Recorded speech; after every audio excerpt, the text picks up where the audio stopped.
bien, bonjour et bienvenue à l'Académie du Web Design. Aujourd'hui, dans ce tutoriel, nous allons découvrir l'utilisation et surtout la signification des unités en web design. Alors, plus particulièrement sur WordPress, mais c'est des unités qui proviennent de l'HTML et du CSS, donc qui sont également définies dans la norme HTML. Donc nous allons voir comment utiliser les unités, pourquoi préférer utiliser une certaine unité plutôt qu'une autre.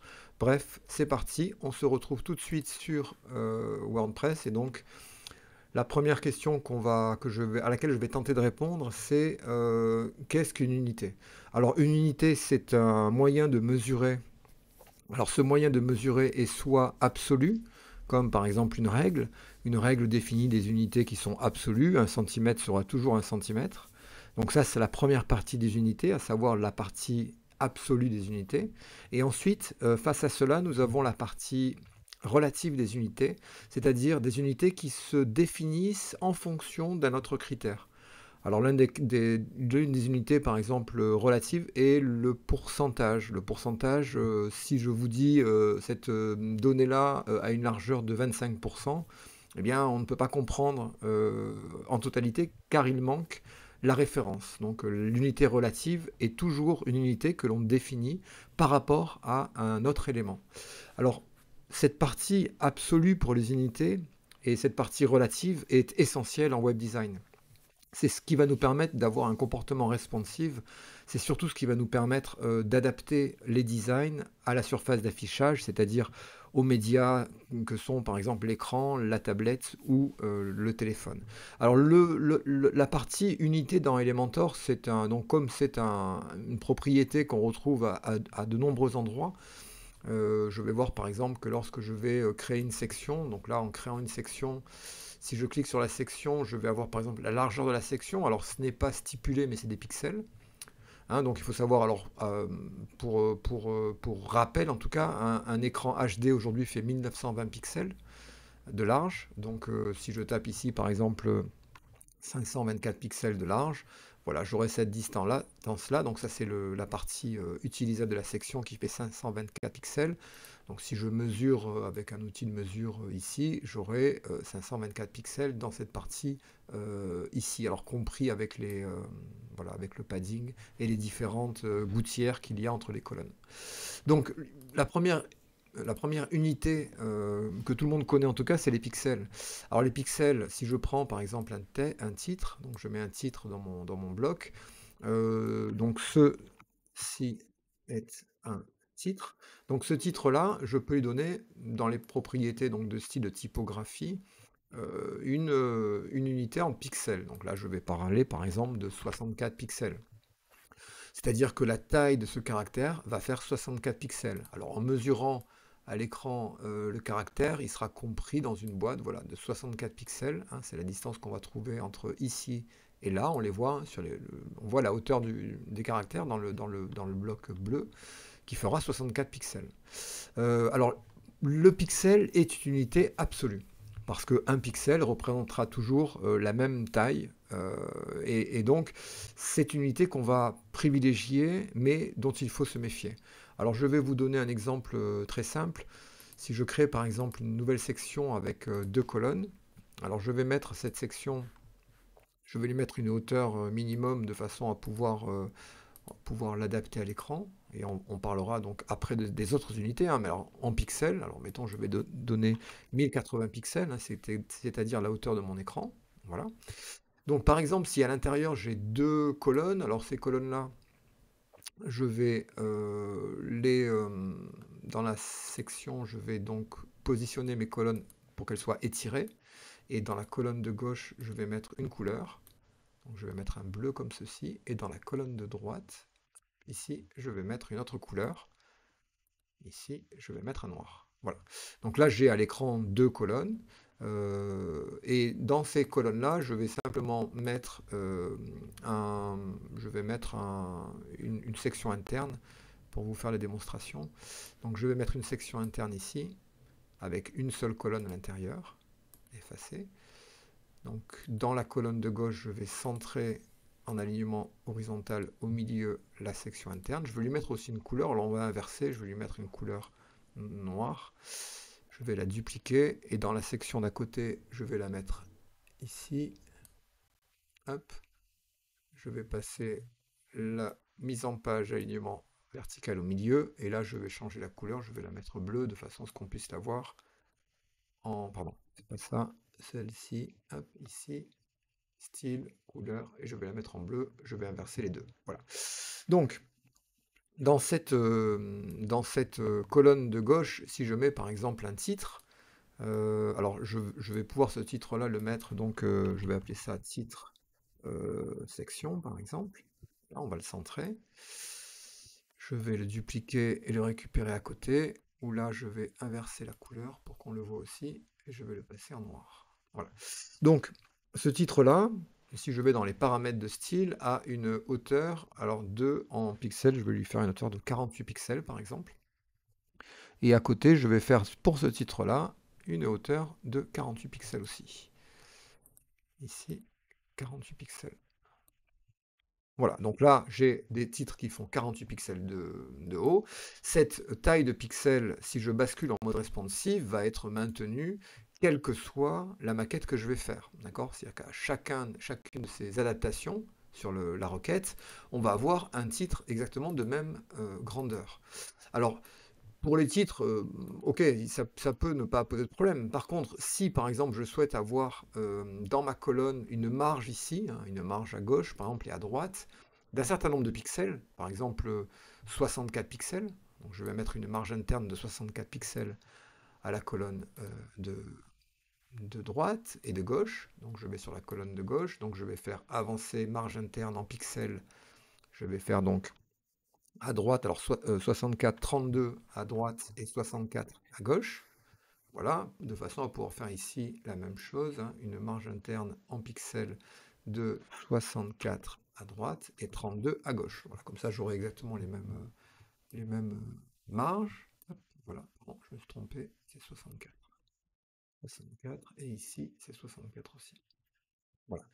Donc, la marge que l'on voit dans le débord de la colonne, ici, elle est de 64 pixels. D'accord? Cette marge-là, elle fait 64 pixels. Cette marge-là aussi fait 64 pixels. Comme le pixel est une unité absolue, en fait, ça veut dire que si je change, en passant par exemple sur une mise en page sur tablette, je vais également avoir, si je la mesure, cette marge de 64 pixels. C'est-à-dire que l'unité absolue va maintenir la valeur, quelle que soit, elle ne sera absolument pas dépendante de la mise en page. Et si je continue à être sur téléphone, eh bien là aussi, les éléments vont s'adapter, sauf les unités qui sont en pixels vont rester en pixels. Donc là, j'aurai aussi 64 pixels. Donc c'est pas vraiment une bonne unité pour le responsive en web design parce qu'on pourrait plutôt préférer avoir une unité qui soit relative. Or, en unité relative, je vous ai parlé du pourcentage. Alors le pourcentage, on va le retrouver, pas pour tous les éléments, hein. Par exemple, les tailles de pixels, on ne va pas pouvoir les avoir en pourcentage, on va voir les autres unités plus tard, on les aura en pixels notamment. Alors pourquoi? Parce que le pourcentage, comme je vous l'avais dit précédemment, c'est un pourcentage d'une autre information, c'est pas suffisant. Donc il faut que je puisse donner un pourcentage en rapport à une autre valeur. Or, sur Elementor, les pourcentages se rapportent tout le temps au conteneur qui contient l'élément. Par exemple, si je prends ici une valeur en pourcentage, eh bien ça sera une valeur en pourcentage. Alors n'importe quelle valeur qui se trouve en pourcentage, hein. Alors là, bon, je n'ai pas de valeur en pourcentage, mais si par exemple je prends pour la colonne, par exemple, mes marges, je les passe en pourcentage, ici. Donc je passe de pixel à pourcentage. Je mets ici, on va voir, hein, 1 pixel, 2, 3, 4, 5, 6, 7, 8, 9, 10. 10% de quoi? Mais simplement 10% de la largeur totale de la colonne. Hein, le pourcentage représente une fraction de la largeur du conteneur duquel on se préoccupe. C'est-à-dire que cette valeur-là, ici, 56 pixels ou 55 pixels, ça va être une valeur en pourcentage de la valeur totale. Donc ça va faire 10% de 568 pixels, ça va représenter 56 pixels. Alors quel intérêt, me direz-vous? Eh bien, l'intérêt, c'est que si la largeur du conteneur change, le ratio C'est-à-dire ce qui va être maintenu, ce n'est pas la valeur qu'on va setter pour la marge interne, c'est le ratio en pourcentage qu'on va avoir renseigné pour la propriété. Alors, ça veut dire que là, j'ai toujours 10%, sauf qu'on voit que la valeur absolue en fait change pour maintenir ce ratio de 10%. C'est-à-dire que maintenant, ici, j'ai une largeur en pixels de 258 pixels, donc je vais me retrouver à peu près avec 25 pixels de large ici, puisque ça représente bien 10%. Et ça, c'est particulièrement intéressant, parce que ça veut dire que c'est donc en proportion du conteneur.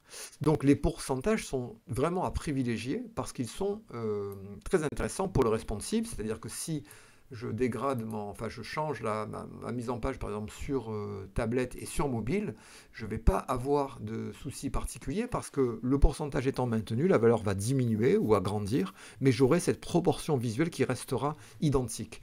Donc mon premier conseil, c'est de toujours travailler le maximum du temps en pourcentage. Sauf si vous souhaitez maintenir la valeur, quel que soit le média sur lequel vous allez publier votre design. Si je souhaite maintenir cette valeur-là, à ce moment-là, je passerai en pixels.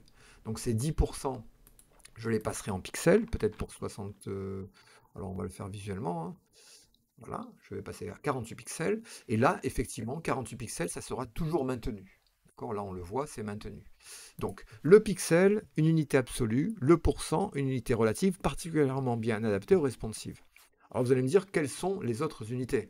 Et notamment, une unité qui revient très souvent sur la typographie, c'est la valeur EM, l'unité EM. Alors, l'unité EM est une unité qui nous provient vraiment du début de l'imprimerie. C'est en fait la hauteur d'une casse de la lettre E, en fait. Hein. C'est-à-dire que c'est la hauteur de cette lettre-là qui donne en fait, qui a donné naissance à cette unité-là. Alors l'unité EM est une unité relative, c'est-à-dire que si je prends ce texte-là et je lui dis qu'il a comme valeur 1 EM, voilà, 1 EM, hein, on voit que ça donne une valeur. Si je dis 2 EM, eh bien, ça va être 2 fois un autre paramètre également. Alors quel est ce paramètre-là? Eh bien, ça va dépendre. C'est-à-dire que généralement, on dit que 1 EM est égal à 16 pixels. Donc si je prends par exemple une valeur de 1 EM et que je duplique cette typo et que je mets donc ici une valeur, donc non pas de 1 EM mais de 16 pixels, on va avoir la même chose. Alors, comment savoir cette valeur qu'on a là? Eh bien, simplement, c'est parce que dans un document HTML, hein, si je vais prendre par exemple mon site, je vais vous le montrer ici. Si on explore le code source de ce site-là, on va se rendre compte qu'il y a un certain endroit dans body, c'est-à-dire au début de la page, on va avoir une certaine valeur qui va être définie hein, dans le font size, ici. Et cette font size va définir en fait, va définir la taille par défaut de la police de caractère. C'est généralement 16 pixels. Donc ça veut dire que si je mets 16 pixels ou 1 EM, ça va être pareil. Oui et non. Ça va être pareil, oui et non. Parce que si j'augmente sur mon navigateur la taille d'affichage, l'unité qui est en EM va être modifiée et l'unité qui est en pixels, même si les navigateurs récents vont également modifier cette valeur, c'est quelque chose qu'on a rajouté par la suite parce qu'une unité en pixels ne change pas en fait. Hein. Alors, pour comprendre l'unité EM, il faut simplement retenir ceci. La balise d'un site va définir une unité par défaut, une valeur par défaut, hein, dans la balise body, donc vraiment dans la balise la plus importante de la page. Et la valeur en EM va être une valeur relative à ce qui va être défini dans la page. Hein. C'est-à-dire que ici, un EM, ça va être égal à 16 pixels si 16 pixels a été défini comme valeur de police dans la balise body au début. Si par contre on a défini 32 pixels comme étant la valeur de caractère par défaut, eh bien 1 EM vaudra 32 pixels. Alors vous allez me dire, donc on ne peut pas savoir vraiment quelle est la valeur de 1 EM. Eh bien, je vous répondrai, c'est exactement la problématique et l'avantage de la police que l'on définit en EM. C'est-à-dire que généralement c'est 16 ou 17 pixels la valeur par défaut, mais elle peut être modifiée si dans le document, dans la page HTML, une balise redéfinit cette font size à une autre valeur, eh bien, notre balise EM prendra comme base cette nouvelle valeur redéfinie. Alors, ça veut dire que c'est vraiment très relatif, et c'est pour cela qu'on peut parler maintenant de REM, hein, qui est la même valeur, mais le R signifie root, c'est-à-dire racine. Et vous voyez, quand je change d'EM donc à un EM ici, et que je passe à root EM, là par contre vous voyez que ça change. Alors pourquoi? Parce que la valeur que l'on va définir en REM va elle prendre la première valeur définie, c'est-à-dire root à la racine la plus haute dans la page, et ne va pas tenir compte des éventuelles remodifications, modifications de cette valeur. Donc la valeur 1,1 REM, je suis certain de pouvoir dire que ben voilà, 1,4 REM aura toujours cette valeur en hauteur de caractère, car c'est la valeur de la valeur racine, root EM. Donc on va plutôt privilégier REM quand on souhaite avoir une valeur de police qui ne soit pas modifiée au cours du document. Si on met du CSS personnalisé ou si on s'amuse avec les balises, etc., on risque de redéfinir la police par défaut, et donc eh bien, ça va se modifier. Alors on pourrait le voir ici, hein, si je mets par exemple la valeur 1EM ici, et que je vais par exemple dans les réglages du site, eh bien, dans ces réglages de site typographie, j'ai, pardon, on va les retrouver, typographie, police globale, ici on a les familles, on va les retrouver ici dans la typographie. On va avoir différentes valeurs de texte, hein, de corps, etc., qui font que, ben, en fait, là, je vais redéfinir, par exemple, la valeur. Et vous voyez que dès que je touche la valeur de la police par défaut, donc ce fameux root EM, eh bien, vous voyez que la taille change à l'écran. La taille change parce que c'est basé, là je force ce EM de base à avoir une valeur de 46 pixels. Donc là, ma valeur de 1 EM eh bien, est modifiée. Donc attention aux EM, on peut les utiliser, mais il faut savoir comment ça fonctionne. Ça fonctionne de cette façon-là, pardon.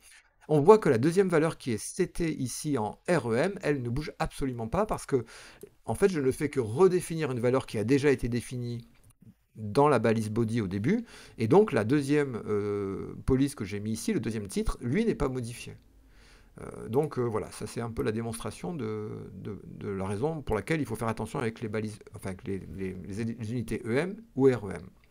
Nous reste à voir l'unité VW. Alors l'unité VW, c'est une unité qui est particulièrement intéressante parce qu'elle représente la largeur de l'écran. Mais la largeur mise à jour dynamiquement. C'est-à-dire que là, je suis en train, par exemple, de changer la largeur de mon écran.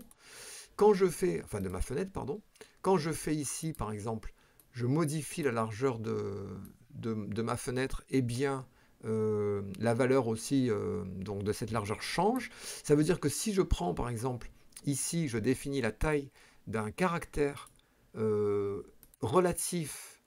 Alors, il faut compter ça à peu près comme des pourcentages de la largeur de l'écran, hein. C'est-à-dire que là, ça serait 16%, et là, ça serait 100% de la largeur de l'écran. Alors, si je prends, par exemple, 12%, alors c'est encore un peu beaucoup, on va dire, par exemple, une valeur de... On va descendre un peu. Voilà, je me mets là, par exemple, à 3 VW. Ça veut dire quoi? Ça veut dire que quand je vais avoir une modification de la valeur de la largeur de mon écran, eh bien, vous voyez, la police va diminuer parce qu'elle va garder, comme un pourcentage garde ses valeurs par rapport à ben, son référent, la valeur en VW, viewport width, largeur de viewport, va, eh bien, on va garder la largeur, donc la hauteur, pardon, de ce caractère-là, car on l'a défini comme étant une proportion de la largeur de l'écran. Alors, on peut l'utiliser, généralement, on va l'utiliser quand on a besoin que tout le texte soit visible, notamment dans des cas où si, par exemple, je duplique cet élément-là et je mets, par exemple, deux éléments en position personnalisée à 50% dans la largeur. Alors, je copie celui-là, je colle celui-là dans la largeur. Ici, je vais le faire ici. Copier, coller le style. Voilà, donc j'ai par exemple ça. Je vais définir ici, par exemple, une typo en VW, donc qui va être adaptée à la largeur de l'écran. Par exemple, comme ceci. Voilà, 2. Je vais copier, coller le style pour récupérer 2 aussi. Donc là, on les a définis en VW, en Viewport Width. Et donc, à ce moment-là, on va voir que si je prévisualise ma page, ce qui va se passer, c'est que je vais avoir un rapport entre la largeur de mon viewport et la taille de mes caractères qui font que, vous voyez, lorsque je vais changer la largeur de ma page, eh bien, la taille du caractère va changer.